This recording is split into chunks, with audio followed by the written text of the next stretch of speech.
Well, days after the Taliban insurgency completed its takeover of Kabul, the militia is now trying to convince Afghans that life can return to normal. There are, of course, very big questions remaining. Among them, how the group will finance a government. More on that in a moment. Let's look first at how it funded an insurgency.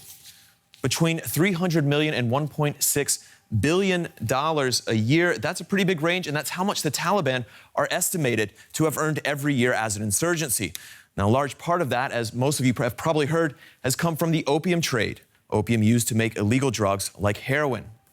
Now, drug harvests are believed to have hit $460 million for the Taliban last year. But in recent years, illegal mines have become a growing source of revenue.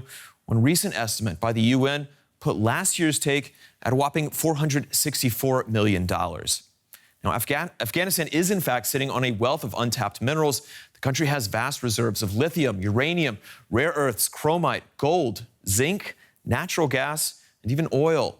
Total value estimated at over $3 trillion. Now, the question now is whether a governing Taliban can exploit that wealth, something that past governments have been unable to do.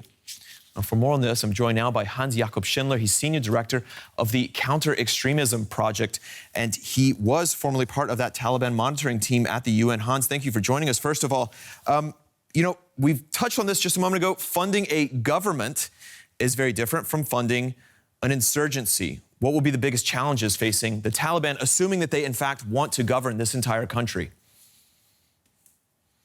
Good morning, and thank you so much for having me. Obviously, as you pointed out, there is a big difference. And the Taliban have never really governed the country.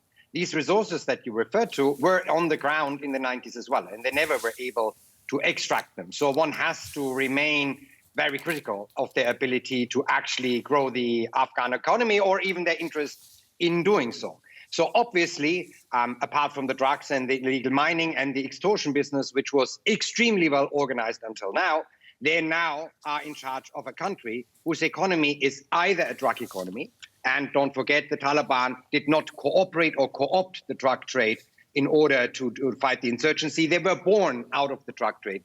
When we looked at their finances at the UN, from the very beginning, their finances was via drug lords. So in a way, I doubt their announcement yesterday very much that they want to eradicate drug production in Afghanistan and their ability to do so because the commanders on the ground basically have no other income source. And this country and its economy is highly dependent on foreign aid, and that will not change either. Speaking of that foreign aid, we've heard already that the U.S. is stopping its cash deliveries to Kabul. Now, what about the central bank reserves that were already there in the country? As the Taliban has swept across, have they gained access to reserves and to money that they can then employ in their governing? Naturally, but I mean, no reserves in the country, it was a big windfall for the group, are enough to run in the country in a sustainable manner. There's not that much cash if you think about it on a national scale. So they will depend on outside help, and that's why they are now talking about the quote-unquote inclusive government. There's rumors that Mr. Karzai, Mr. Abdullah, Hikmat Yar, the ones who were in the negotiating team, may have some role in this new government. This is not because the Taliban have a newfound sense of democratic inclusivity. This is an attempt to actually make sure that this international money keeps flowing, at least from some. There's also a large amount of IMF reserves, specially slated for Afghanistan. The Taliban are now ruling Afghanistan. Will they have access to those reserves? Theoretically, yes, but I mean, don't forget, there is not only a United Nations Security Council sanctions regime, which includes many of the Taliban leaders who are now in control in Afghanistan, and an absolute and total global asset freeze. But there are also a host of bilateral sanctions from the EU against individuals, but also most significantly from the US. So yes, potentially the new government will have access to those resources. In practical operational terms, I highly doubt that they can access them and transfer them into Afghanistan. We touched on mining earlier. Is it believable at all that they will be able to get the commercial exploitation of these mines up and running in any time? Well, I mean, these resources are in the ground. There is absolutely very little infrastructure to get them out at scale. I mean, one of the main problems until the current time was that you were not able to get the resources out of the country because you would need, as a company, a private army to secure them against the Taliban. Now, that threat, of course, has gone.